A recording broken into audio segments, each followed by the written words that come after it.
Hey guys, welcome to Outlaw Edge. So tomorrow, jeez. This is like the fifth time I've tried to say this, but I'm gonna just leave it.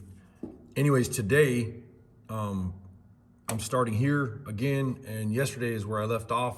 I have this panel sitting in there. This is the one that I beat out yesterday. And then what I'm gonna do is I'm gonna use these are Marco brand Silver Streak markers, welder's pencils. And then when you have the Dykem dye on there, the blue Dykem dye, when you use these pencils, it gives you a nice crisp line to, that way you can go around.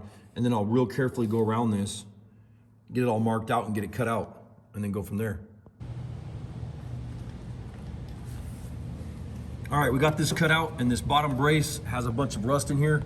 It's really not bad though. It's strong. The brace is not rusted out or nothing. I'm gonna grind this down a little bit, and then I'll get all this prepped as best I can, get up in here as best I can, and put some weld through primer on there. And after I'm gonna brush it and clean it and maybe blast it a little bit, but we'll see what happens. I'll get it all cleaned up, and then the next thing I'll do is I'll start fitting this patch in there.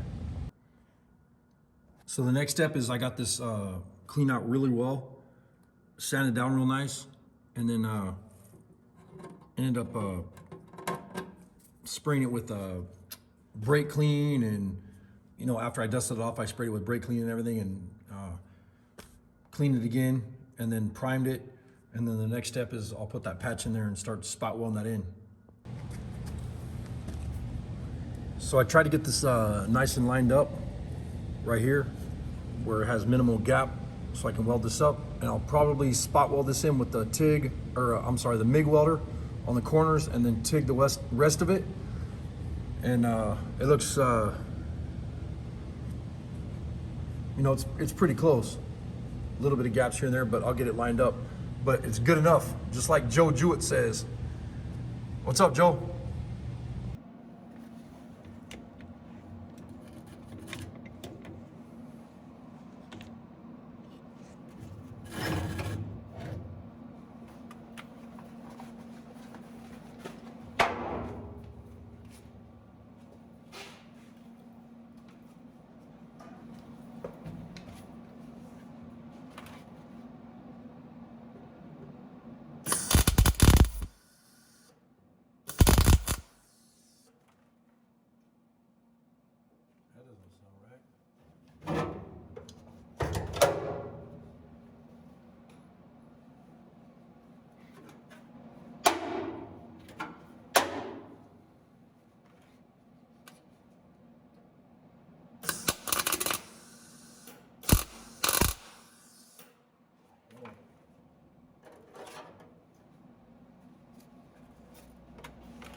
You ever notice when you weld next to magnets, it's really weird?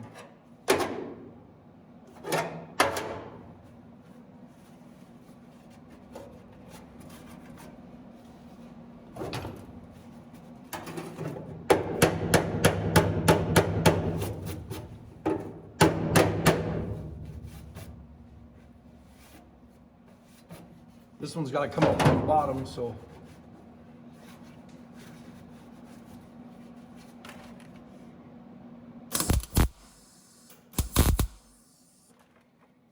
And then I'm gonna just walk along this whole edge and try to pull this up and kind of get it spot welded, and then I'll go all the way around the whole thing with a TIG. So maybe, not sure yet. If it welds nice, I'll do it with the MIG, but if not, I'll do it with the TIG. We'll see what happens.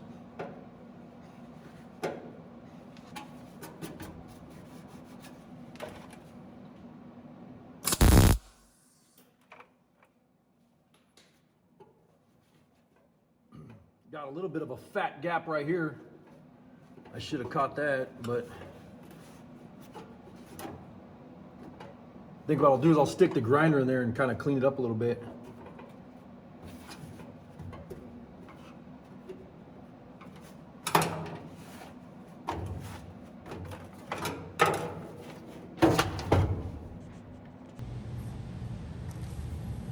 So I went ahead and got this welded up with the MIG welder.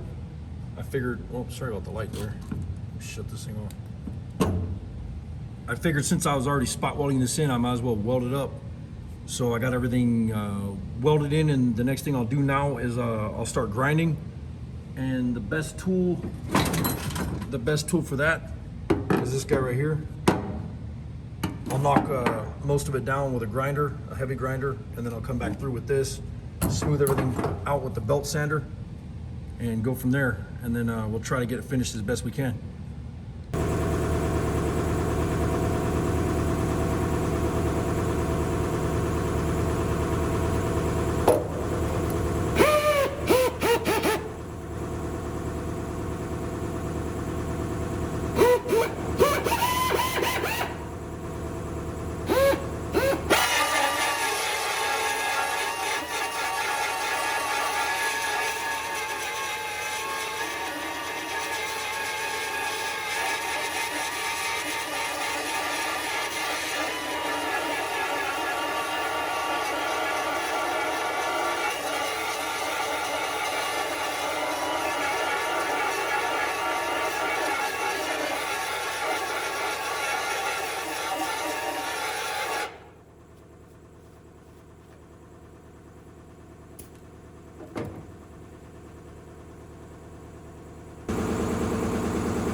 All right, after I got it welded up and sanded down, you can see how nice it turned out. The patch was right here. And that's ready for primer and whatever. So it turned out good. Well, that's part 2 for this video. And that one's all finished up. Metal finished, or whatever you want to call it. Ground and cleaned and ready for primer and paint. And maybe undercoating if that's what we decide to do inside the cab. But if you could please, if you have any comments, leave them down below. And you know, like if you guys are watching this on TV, please go to your phone and subscribe to my channel. And if you could please go to subscribe to our other channel, go check it out also. And that's NZ Mopar Outlaw Customs. And I appreciate you guys watching. I'll see you on the next video. Later.